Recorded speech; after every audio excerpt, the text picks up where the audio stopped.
Movie के starting में हम एक लड़की को अपनी जान बचाकर भागते हुए देखते हैं। इसका नाम आलिया है। उसके पीछे कुछ आदमी पड़े हुए थे। आलिया उनसे अपनी जान बचाकर भाग रही थी। ये आदमी उसी के घर के लोग हैं और आलिया अपने ही घर वालों से भाग रही थी। पर क्यों आलिया के अपने ही घर वाले उसके पीछे पड़े थे? आलिया भागते हुए एक नदी तक आ गई। आगे कोई रास्ता नहीं था और पीछे वो लोग। आलिया उनसे बचने के लिए नदी में कूद जाती है, लेकिन उन्होंने उसे बचा लिया और अपने साथ ले गए। सीन यही कट हो जाता है। अब हम दूसरी तरफ एक बैंक में रेक्स को देख पाते हैं। रेक्स इस बैंक में अपनी क्रश मैडी को मिलने आया था। वो मैडी से बात ही कर रहा था कि वहाँ कुछ रॉबर्स आ गए बैंक को लूटने।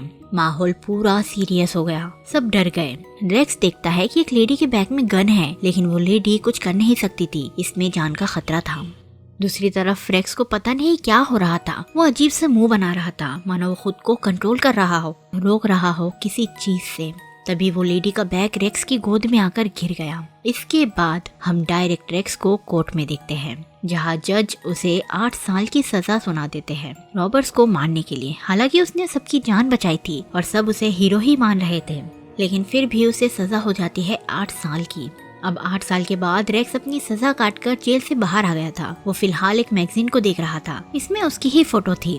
उसे लोग अभी भी हीरो ही मानते थे। 8 साल बीत चुके थे, लेकिन कोई भी उसे भूला नहीं था। इनफैक्ट मीडिया तो उसे हर जगह फॉलो करती और उसके पिक्चर्स लेती। रेक्स सबकी नजर में हीरो था, लेकिन उसे इन सब में इंटरेस्ट नहीं था। वो तो इतनी अटेंशन से चिढ़ने लगा था। रेक्स को एक बीमारी थी, उसका कॉन्शियस माइंड या कहो ऑल्टर ईगो उसे नजर आता। वो रेक्स से ज्यादा इमोशनल और समझदार था और उसके माइंड के अंदर जो भी चल रहा है वो दर्शाता। अब खाते हुए रेक्स मीडिया से इतना परेशान हो गया कि उसने टेबल ही उन पर फेंक दी। बट ये सब सिर्फ उसका ख्याल था। जहाँ सब उसे हीरो कंसीडर करते थे, वहीं ऐसे भी लोग थे जो उसे साइको मानते थे, जिसने उन रॉबर्स को बेरहमी से मार दिया। रेक्स अपने एक फ्रेंड से बार में मिलने जाता है। वो उसे बताता है कि वो अब इतनी अटेंशन से और सब चीजों से कितना परेशान हो गया है, इसीलिए वो ये शहर छोड़कर फिनलैंड शिफ्ट हो जाएगा। ये सब पागलपन से दूर। फिनलैंड ही क्यों? क्योंकि जेल में उसने यूं ही डिसाइड कर लिया था, तुक्का लगाकर। दूसरी तरफ हम एक आदमी को जंगल में भागता हुआ देखते हैं। वो कुछ लोगों से बचकर भाग रहा था। ये वही लोग थे जो मूवी की स्टार्टिंग में आलिया के पीछे पड़े थे। ये सब फिनलैंड में ही हो रहा था। मतलब रेक्स के लिए कुछ तैयार था उसका स्वागत करने के लिए। अचानक उस आदमी को कोई पैरों से पकड़कर खींचता है और एक भयानक क्रिएचर की आवाज आती है। इधर रेक्स फिनलैंड आने के लिए तैयार था। वो एयरपोर्ट पर अपनी फ्लाइट के लिए वेट कर रहा था और हमेशा की तरह एक आदमी फोन से उसकी वीडियो बना रहा था। रेक्स एक कपल को भी नोटिस करता है जो उसे ही घुरे जा रहे थे। थोड़ी ही देर में कई और भी लोग उसकी वीडियोस बनाने लगे, जिससे रेक्स इरिटेट हो गया और शांत होने के लिए वॉशरूम में चला गया। लेकिन वॉशरूम में भी वो आदमी आ गया और वो रेक्स को पी करते हुए घूर रहा था और वापस आने पर उसकी वाइफ पागलों की तरह स्माइल करके उसे देख रही थी। पता नहीं दोनों हस्बैंड वाइफ के मन में क्या चल रहा था। फिनलैंड में हम देखते हैं कि एक टैक्सी ड्राइवर भी रेक्स पर नजर रखे हुए था और जैसे ही रेक्स टैक्सी लेने आगे बढ़ा, वो लाइन के बीच में घुस गया ताकि रेक्स उसकी ही टैक्सी में बैठे और किसी के नहीं। रास्ते में उसने बेहोशी की गैस टैक्सी में छोड़ दी। रेक्स को अंदाजा हो गया, लेकिन बहुत देर हो गई थी। दूसरी तरफ हमें एक प्यारी सी फैमिली बताई जाती है। देखने में तो नॉर्मल ही लग रही थी, लेकिन ये इतनी भी नॉर्मल नहीं है। इनके घर के नीचे बेसमेंट में रेक्स बंधा पड़ा है और तो और उसका एक पैर भी गायब है। मतलब इन लोगों ने उसका एक पैर काट दिया था।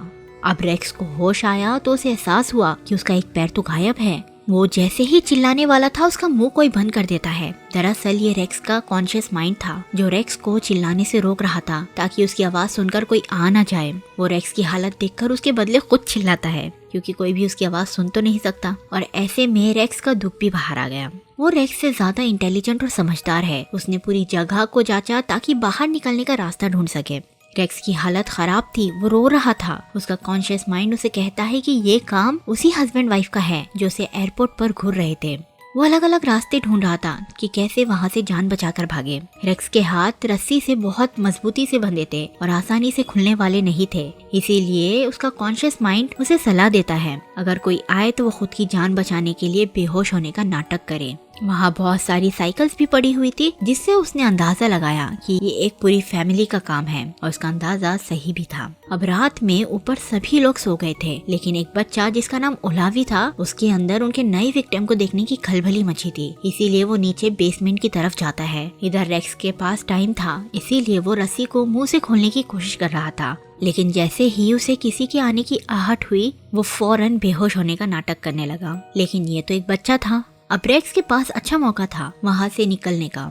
उसने ओलावी को अपने पास बुलाया और अपने कटे हुए पैर से उसके मुंह पर मार दिया और फिर उसे पैरों में जकड़ लिया। उसका प्लान था कि ओलावी की जान की धमकी देकर वो खुद को छुड़वा लेगा। इधर ऊपर ओलावी की बड़ी बहन को पता लग गया कि वो रूम में नहीं है, इसीलिए वो उसे ढूंढते हुए नीचे बेसमेंट तक आ गई। वैसे इसका नाम आलिया है और ये वही लड़की है जो मूवी के स्टार्टिंग में अपनी फैमिली से बचकर भाग रही थी।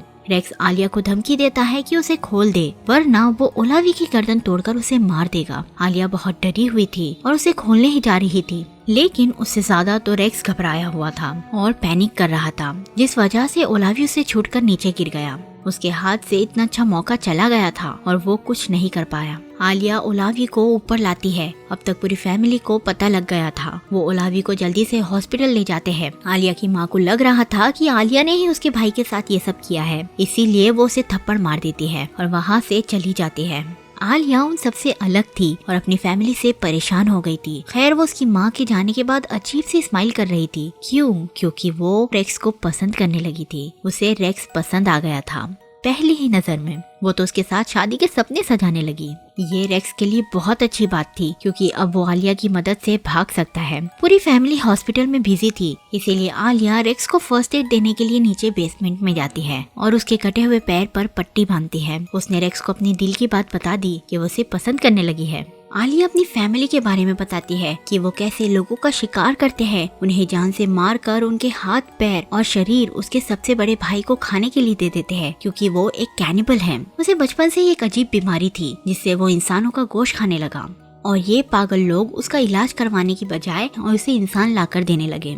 आलिया हमेशा से ही उनके खिलाफ थी, लेकिन वो कुछ कर नहीं सकती थी। एक के बाद एक किलिंग्स देखकर वो परेशान हो गई और कई बार भागने की कोशिश की, लेकिन हर बार उसकी फैमिली उसे पकड़कर ले आते। उसके फादर ने तो आलिया के लिए एक लकड़ी का केज भी बना दिया था, जिसमें वो उसे कैद करके रखते। आलिया को रेक्स के लिए बहुत बुरा लग रहा था। वो उसके सामने एक नाइफ रख देती है और उससे कहती है कि नाइफ से खुद को छुड़ा ले। रेक्स अपने पैर से नाइफ उठाता है और रस्सी काटने लगता है, लेकिन तभी आलिया के तीनों भाई वापस आ गए। वो रेक्स का काम तमाम करने आए थे। रेक्स उन्हें देखकर बेहोश होने का नाटक करता है, जिससे वो लोग अपना इरादा बदल लेते हैं। रेक्स का कॉन्शियस माइंड उन पर बहुत गुस्सा था। जैसे वो असली होता तो अभी उन्हें जान से मार देता। वो तीनों जाने ही वाले थे, लेकिन उन्होंने रेक्स का पैर नोटिस कर लिया, जिस पर फर्स्ट एड किया था आलिया ने। वो समझ गए कि ये काम आलिया का ही है। वो उसे ढूंढने उसके रूम में गए, लेकिन आलिया वहाँ नहीं थी। वो तो नीचे बेसमेंट में छुपी हुई थी।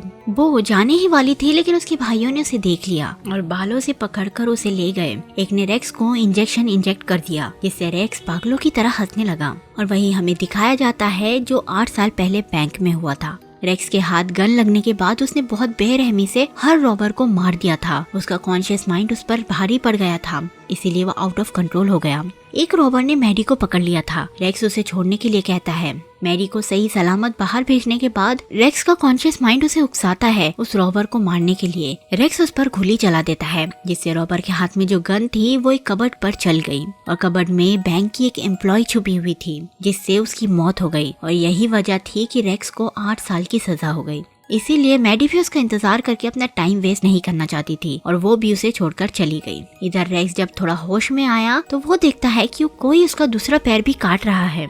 वो उसे पैर से मारकर दूर फेंक देता है। वो आदमी जल्दी से एनेस्थीसिया का इंजेक्शन लेने चला गया और इधर रेक्स अपनी रस्सी को काटने में लगा था, क्योंकि नाइफ उसके पास अभी भी थी। वो आदमी वापस आया इंजेक्शन लगाने। रेक्स अपने हाथ छुड़ा चुका था। वो इंजेक्शन उसी आदमी के कान में घुसा देता है और खुद को आजाद कर लेता है। अब वो टाइम को बिना गवाए अपने लिए चीजों को उठाता है जो वो हथियार की तरह यूज कर सके उन किडनैपर्स का सामना करने के लिए। उसने एक गोल्फ स्टिक को अपने पैर पर बांध दिया ताकि उसके सहारे से चल सके। वो जैसे तैसे ऊपर आया। उसका कॉन्शियस माइंड उसे सलाह देता है कि अपने साथ आलिया को भी ले जाए। रेक्स ने बाहर का दरवाजा खोला और कुछ सोचने लगा, लेकिन फिर वो वहाँ से बाहर चला गया। थोड़ी देर बाद हस्बैंड वाइफ हॉस्पिटल से वापस आए। उन्होंने देखा कि उनके घर के बाहर खून के धब्बे हैं। वो समझ गए कुछ तो गड़बड़ है। इधर उनके दोनों बेटे अभी अभी नींद से जागे थे और सभी चीजों से अनजान थे। हस्बैंड वाइफ दोनों बेटों पर गुस्सा कर रहे थे कि उन्होंने रेक्स को इतनी आसानी से भागने दिया। वो इस बात से डर गए कि रेक्स पुलिस को लेकर वापस जरूर आएगा,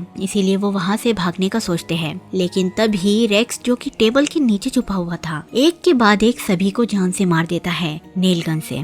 वो वाइफ को मारने ही लगा था, लेकिन नेल गन में से नेल्स खत्म हो गए। उसने अपनी गोल्फ वाले पैर से उसे किक किया, जिससे वो दूर जा गिरी। एक लड़का अभी भी जिंदा था। वो रेक्स पर अटैक करता है, लेकिन रेक्स नाइफ से उसे मार देता है। इधर आलिया, जो कि केज में बंद थी, और उसकी माँ उसी की केज के पास बेहोश पड़ी थी। वो जैसे ही होश में आई, आलिया ने अपनी खुद की ही माँ का गला घोटकर उसे मार दिया। इतना सब होने के बाद भी खतरा टला नहीं था। अभी आलिया का बड़ा कैनिबल भाई बाकी था। वो सीढ़ियों से चलकर नीचे आ गया। वो रेक्स को एक झटके में दूर फेंक देता है और दोनों के बीच लड़ाई होने लगती है। वो कैनिबल रेक्स को पकड़कर खींच रहा था। रेक्स फ्रिज के दरवाजे को पकड़कर लटका हुआ था। तभी उसकी नजर अपने पैर पर गई, जो फ्रिज में पड़ा था। रेक्स अपने पैर को देखकर बहुत खुश हो गया और खुशी से झूमने लगा। उसने फ्रिज से पैर को निकाला और उस कैनिबल के मुंह में गाड़ दिया। ले खा, कितना खाना है तो। रेक्स अब आजाद था। वो आलिया को भी अपने साथ अमेरिका ले जाता है। अब दोनों साथ थे। अमेरिका में दोनों पार्टी कर रहे थे। तभी आलिया नोटिस करती है कि एक लड़की रेक्स में बहुत इंटरेस्ट दिखा रही है, जिससे वो जेलस हो रही थी। और हम देखते हैं कि आलिया का भी ऑल्टर ईगो है रेक्स की तरह। मतलब दोनों एक दूसरे के लिए बिल्कुल परफेक्ट है। दूसरी तरफ ओलाविया पूरी तरह ठीक हो गया था और अपनी फैमिली की मौत का बदला लेने के लिए तैयार। ये मूवी यही एंड हो जाती है। चलिए दोस्तों, आज की वीडियो में बस इतना ही। मिलती हूँ मैं आपसे अगली वीडियो में।